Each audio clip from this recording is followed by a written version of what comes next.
One of the challenges common to all leaders, I think, is in the area of expectation management. I mean, we manage resources, we manage time, we manage energy, we do some self-management, we manage people. But one of the things I think we need to pay attention to is expectation management. Not every day is it that the expectations for us and others are put on the table in our organization or in our team or in our relationship with a supervisor or even someone we're supervising. And I think there's a few things we need to get focused on around this. First is, are expectations clear? I've been in settings where, probably like many of you, sometimes that's been true, sometimes it has not been true. I remember working in a banking situation. I was new out of the sort of the training department in commercial lending, and was down on the lending floor in a corporate area, new business development, meeting with my supervisor after being there 6 months. And he said, "Bill, I'm kind of frustrated with you because I expected you to do more relationship building with CPAs and other financial professionals in the area."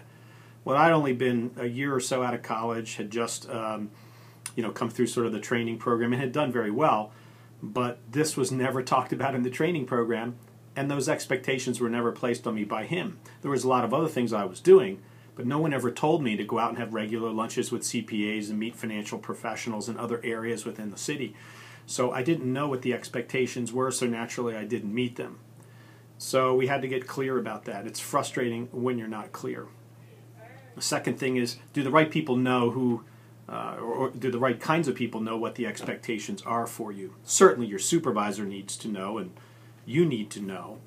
But sometimes there's others in the organization that need to know. You don't want to have the conversation with a key board member or a key senior leader who says, by the way, what do you do around here? Now, maybe in a very large institution or organization, that's appropriate.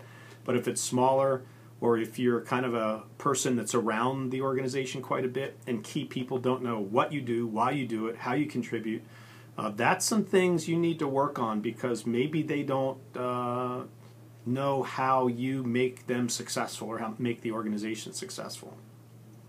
Another area, probably a final one, is just how are the expectations managed or measured, in the sense of how do I know I'm meeting the expectations, and when do I know?